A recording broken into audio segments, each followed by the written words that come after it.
What's going on, guys? Back again with another Naruto power scale video about the Akatsuki. So in my last video I power scaled the legendary god of shinobi Kakuzu himself and explained a lot of misconceptions surrounding his character, and this video is practically going to take an identical format to that. To be clear, I'm not necessarily going to do all of the Akatsuki members one after another or in any particular order, but I do plan to do a breakdown and analysis video on all of them at some point. So even though I did release 2 videos about the Akatsuki in a row, I do plan to release more varied content in the future. But the Kakuzu video ended up being pretty successful, and I felt Sasori would be similar in popularity and interest. I also just genuinely liked the character, well, at least prior to him becoming a horror movie baby thing. But yeah, he's super cool, and I love seeing the interactions between him and Deidara where they discuss their, conflicting philosophical ideas about artwork. Sasori is possibly the only other well-known character who is more underrated than Kakuzu, so be prepared for the scaling I'm about to bestow upon you. Anyways though, let's just go ahead and jump straight into it. So to begin, I would like to address Sasori's galaxy brain intellect. Now, Sasori to me has always gave off this vibe of just being a super intelligent character just by the way he carried himself and spoke. But prior to the research of this video, I heavily struggled to remember any solid intelligence scaling other than the "he's a genius" type of statement that literally everyone has been called. But after taking a more magnified look into all of his appearances, I realized this is honestly probably one of his more impressive attributes. The first pretty good statement I found was one where Sasori is stated to be an extraordinary genius that could competently control 100 puppets effectively in battle. This, as mentioned before, is pretty weak, at least in comparison to some of the more major characters in the Akatsuki, but after reading the data books and some manga chapters, I did find some impressive things specifically surrounding his puppeteering capabilities. In the third databook on page 81, Sasori is labeled as having mastery control over puppets, and when compared to Kankuro, a ninja who has literally spent his entire life up to this point building, training, repairing, and fighting with puppets, was described as an amateur when placed next to Sasori. This is backed up by the fact that the 3 puppets we see Kankuro use throughout Naruto are actually ingenious puppets that Sasori had built as a child. On the same page, they later go on to say that Sasori's talent with puppets was incredible, and that he had actually reached the limit to what was possible when creating ordinary puppets. This would later lead to the development and invention of what would be called human puppets.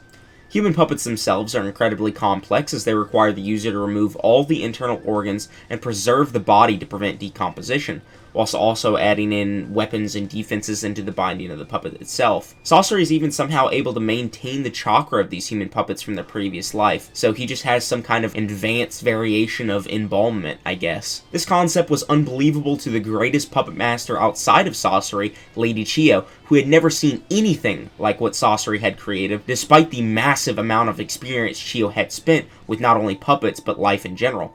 He would even go so far as to transform the third Kazikage into one of these puppets, and successfully wielded his Iron Sand Magnet Release Jutsu, showing versatility even outside of his insane puppet mastery. This all pales in comparison to the surgical prowess that is required of Sasori to turn even his own body into a human puppet, reducing his full anatomy down to what would be referred to as a core and nucleus, which virtually contained his entire soul and life force. So basically, Sasori was literally able to remove all of his internal organs, the full composition and anatomy of his body with puppet parts, including his skin, his bones, and even his brain.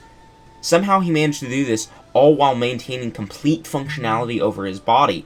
People always say characters like Tsunade and Sakura are the best medical ninja to ever live, but after looking at this closer, I don't think either of those characters have displayed anywhere near the capability to perform literal surgery on themselves in which they remove their own internal organs and transform their entire body and soul into this core-driven puppet husk. It's been pretty crazy stuff to think about.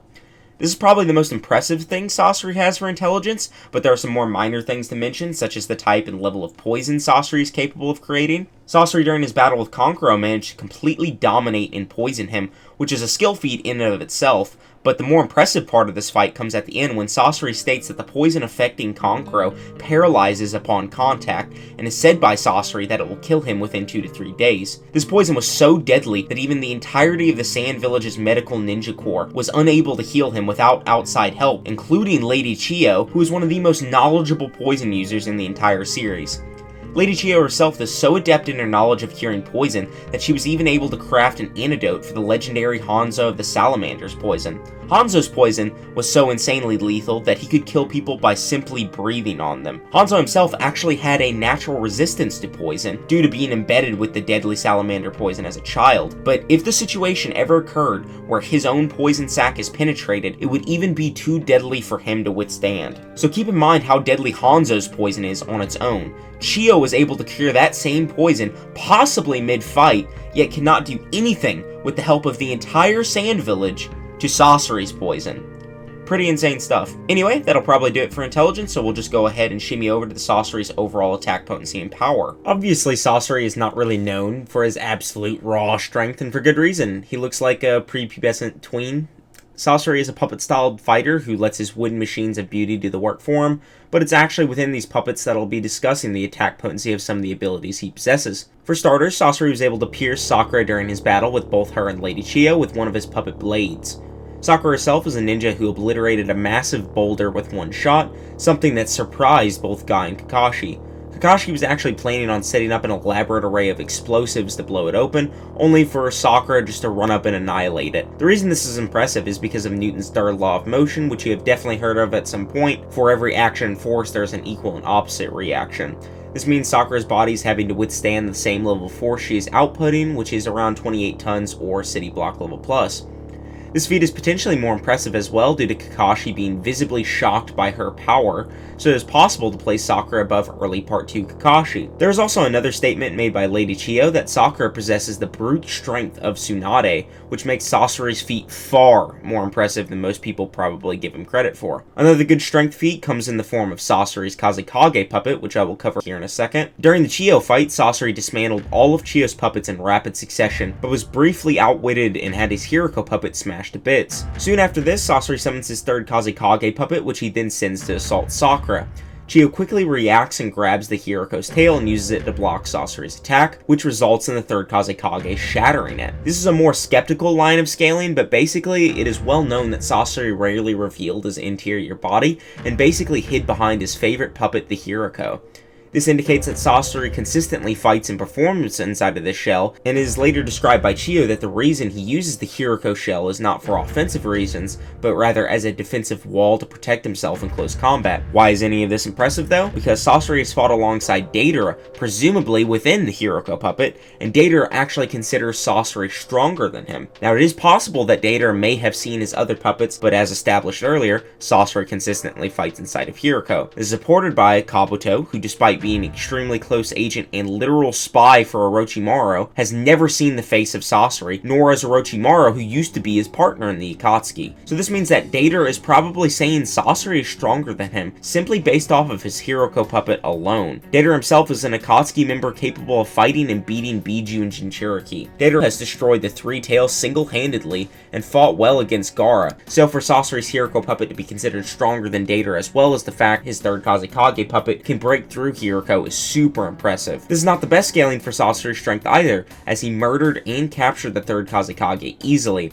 Now it is questionable whether or not Sasori managed to defeat the third Kazikage in an actual fight, so I don't think we can necessarily say that Sasori scales the third Kazikage based on their fight, but Sasori did end up turning the third Kazikage puppet into a human puppet. It is explained by Chiyo that the human puppets actually maintain their chakra from their previous life and have access to all of their jutsu as well. So Sasori basically has a weaponized version of the third Kazikage in his back pocket, which is super impressive considering the lore we have about the third Kazikage. It is well known that the third Kazikage was considered stronger than his predecessors and was said on multiple occasions to be the strongest Kazikage of all, and even some statements of him being the strongest shinobi in general. Now mind you, this was around the era of Tobirama, so if this were the case, this would place the third Kazikage above even the second Hokage. It is stated by Chiyo that the third's Iron Sand is actually the reason he was considered to be the strongest Kazikage, and it was also established to be the most feared weapon in Sand Village history. Sasori of course has access to this Iron Sand, which means he also possesses the deadliest weapon in the Sand Village. Funnily enough, Shukaku was consistently referred to as a weapon by the entire Sand Village, so for Chiyo to say that the Iron Sand was more feared suggests that the Iron Sand is actually stronger than Shukaku. Shikaku. This is of course supported by the fact that the third scales above the fourth Kazikage, who was able to subdue Shikaku when he went on rampages, and it also places him above Gaara, who is able to block Deidara's C3, which at the time was considered Deidara's strongest bomb, making it stronger than the bombs that destroyed the Three Tails, and Gaara during the 5 Kage Summit was even able to block a full power attack from a version 2 Bloodlusted Raikage, the same Raikage that has Biju level chakra and attack potency. So based upon all of this evidence, Sasori's third Kazekage puppet is quite a bit above the Biju and Jinchuriki and the other Kazekage. Now I'll only need to briefly cover Sasori's durability due to sheer lack of feats and scaling, but basically Sakura, as mentioned before, is stated to be on the level of Tsunade in power. During Sakura's fight with Sasori, there's a point where Sakura smashes Sasori's puppet body into a bunch of pieces, only for them to form back together. It is then later explained in the fight that despite being able to smash past all of his defenses, each of his individual pieces are indestructible in comparison to her. This, of course, isn't going to be in reference to, like, Madara or, Hashirama. Like, if Hashirama went up there with the 10,000 Buddha hand statue and just laid waste to Sasori, that he would just be able to withstand it. This is at least in reference to Sakura, who just literally tried to smash Sasori and didn't succeed. But yeah, this at least means that Sasori's main puppet body can withstand the forces of both Sakura and Tsunade. To start off the speed scaling for Sasori, he's able to casually dismantle Kankuro in their first encounter, which on its own may not seem very impressive, and that's because it isn't. In actuality, Kankuro is comparable in speed to Darui, more specifically his Laser Circus.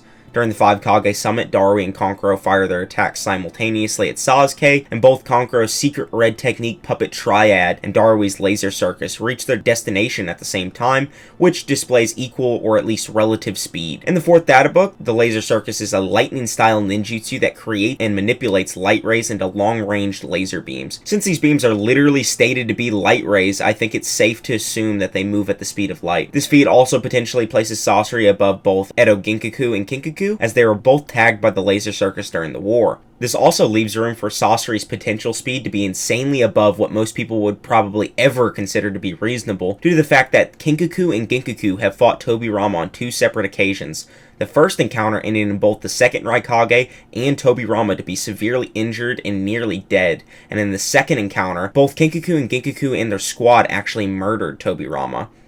Kinkaku and Ginkaku themselves are such a threat that when the 4th Raikage, heard that they were on the battlefield during the war, he was literally shitting his pants and felt as if there would be no one else on the entire battlefield that could potentially fight them, and that he needed to be down there in person to get rid of them. This is all simply hypothetical scaling though, as we don't know for certain if Kinkaku and Ginkaku truly scaled to Tobirama's level of speed, nor do we know the effect that the Edo Tensei was playing on them during the fight with Darui.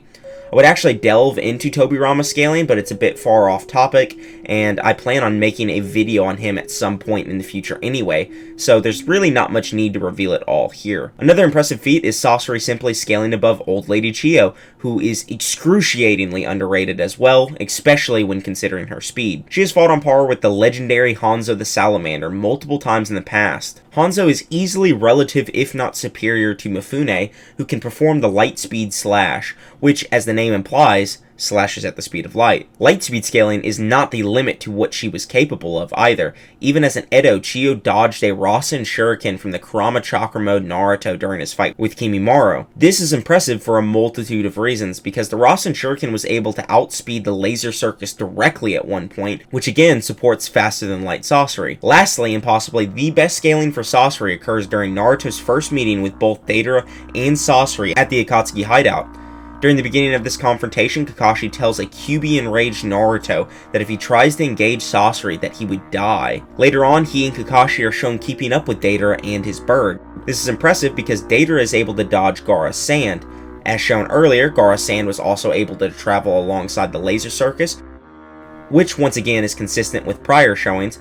But more importantly, Gaara-san was able to intercept a full-powered Raikage when saving Sasuke at the Kage Summit. The Raikage obviously possesses legendary speed, and during the same fight is described as having reactions equal to Minato, and later in the 4th data book, the Raikage is described as having speed not even inferior to the Yellow Flash. This means Sasori would be capable of abilities on the level of both the Raikage and Minato, simply by scaling above Deidara and Gaara. Alright, so we have arrived at the last section of the scaling aspect of the video, where I'll be covering the hacks, abilities, and or skills of Sasori. There's quite a bit to talk about, so I'll try to be as concise as possible. To begin, we can start with Sasori's puppet mastery, an array of puppets, which, to put in perspective, he's apparently amassed nearly 300 in his collection, most of which aren't shown, but still pretty crazy to think about. The major ones to talk about first are the legendary puppets that are seen used by Kankuro throughout the series. The names of these puppets are Karasu, or Crow, a three-eyed, four-armed humanoid with jagged teeth and spiky brown hair, usually seen being used in conjunction with Sasori's body transfer technique.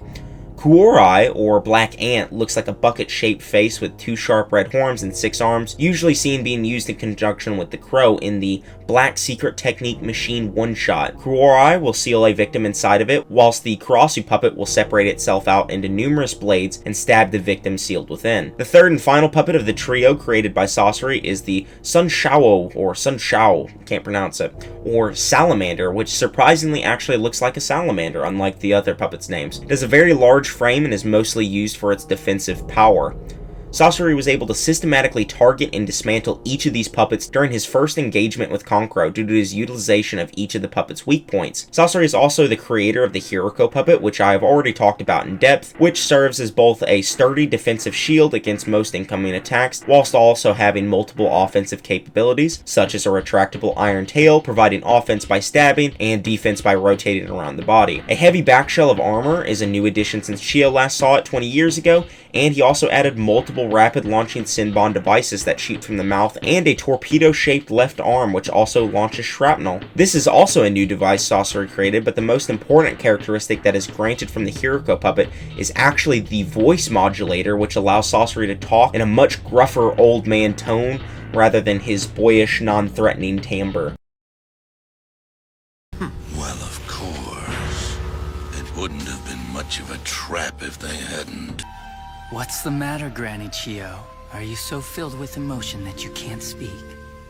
Sasori's next and possibly most powerful puppet is the third Kazikage puppet, who holds a multitude of powerful geometric attacks that he can utilize in a variety of ways, such as solving massive and complex puzzles. These prisms are by no means the most versatile ability in Sasori's arsenal, but he also has access to the multi-handy boy jutsu, where he can fire out dozens of arms and hands that extend the puppet's melee range and pin opponents into indefensible situations, where he then can proceed as he pleases. Sasori also has a retractable wooden god rod in which he can excrete noxious gas. If a victim were to fall under the effects of said god rod, they would then be paralyzed and rendered useless for the rest of the encounter. Sasori also possesses the ability to sprout multiple god rods that not only administer gas, but also can utilize the multi-kunai penetration jutsu, in which poison-laced sharp shafts are fired in a volley towards his foes. Speaking of volleys, Sasori can also fire an iron sand bullet volley, and even transform the sand into long iron spikes which he can cover the battlefield in. This alone is already seemingly deadly, but even if you somehow avoid taking a fatal wound from either of these jutsu, the iron sand is also laced with, you guessed it, asbestos, which may cause you or a loved one to contract mesothelioma, for which may grant you entitlement to significant financial compensation. This iron sand, if you were confused on how it works, functions through the use of chakra conversions into magnetic forces, so he's kind of like a lame Magneto with good puzzle solving ability. The iron sand itself is so versatile that each grain functions as a microscopic weapon that can be even infused into the joints of other puppets and possibly humans, completely debilitating them. This is the last ability I will be mentioning for the third Kazikage puppet, so now we can go ahead and transition into the final most epic puppet, Sasori's main puppet body. First and foremost, this dude literally has flamethrower hands.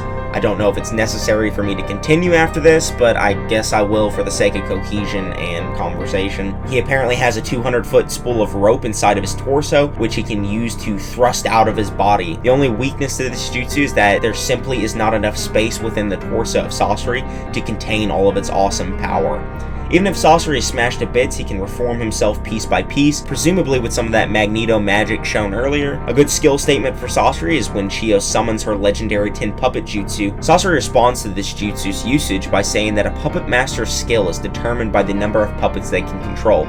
Right after this, he quite literally drops his dick on the table by summoning 100 puppets and using his 100 puppets jutsu. If my arithmetic is unlacking, then this feat would make Sasori 10 times more skilled than Chiyo. Chiyo, for the most part, seems to be pretty relative to Sasori during this encounter, so I don't know how much weight this holds, but it's also kind of probable that Sasori is holding back during this encounter. So who knows, maybe Sasori is 10 times more skilled than Chiyo, maybe he's not. Sasori also probably resists a lot of genjutsu and forms of biological manipulation due to the fact that he does lack a conventional biology. But yeah, anyway, this will probably wrap up the skills section, considering I already mentioned all of his legendary medical skill feats in the beginning of the video, and other than that, he has this weird brain probe jutsu thing, but yeah, there isn't really much to talk about beyond this, so a lot of people have this weird misconception about Sasori that he is super weak, and this is majorly in part because of how early into part 2 of Naruto he dies. He's quite literally the first Akatsuki member to die, and in all honesty, didn't gather very many appearances. I have noticed that there is a specific trend where people believe the later a villain comes into play in the series, the more dangerous they are, which although can be true, is not necessarily a good guideline for people to follow, especially in Naruto. A good example of this is Hidan. Hidan is notorious for being one of, if not the weakest Akatsuki member, yet he comes later in the series over both Deidara and Sasori. Sasori unfortunately suffers the same fate of characters such as Haku and Kimimaro, who despite being much more powerful than we would ever get to see, both had things that held them back, particularly Sasori's nihilistic worldview and eagerness to enter the Pure Land. This is actually the same with Haku. Kimimaro's case was just literally having a disease, but the same kind of concept would apply. Conversely, a character's longevity is not a good indicator of a character's strength either. There are multiple characters within Naruto that you probably aren't familiar with that have outperformed many mainstays in the series. We'll actually be making a video on some of these characters in the near future, so be on the lookout for my 5 overpowered Naruto characters you've never heard of video. Probably the most prolific downplay of Sasori actually comes from the Sakura and Chiyo fight, where people for some reason believe that both Chiyo and Sakura are fodder shinobi, but they also believe that they scaled a Sasori and that this downplays him heavily. To start off with, I will say about this fight that Chiyo for the most part was the only reason they were able to survive. Sakura and Chiyo are both highly intelligent characters, some of the smartest in the series, and they both had preparation time coming into the fight. The way they used this time was by making temporary antidotes to Sasori's poison, which would have definitely one-shot them had it made contact. And Chiyo also used the mother and father puppet Sasori had built as a child. She did this not as a physical weapon, but rather as a psychological tool to manipulate Sasori emotionally. For most of the fight, Sasori is constantly adapting and revealing new weapons and tools to combat the combined efforts of both Sakura and Chiyo, and was doing so very successfully.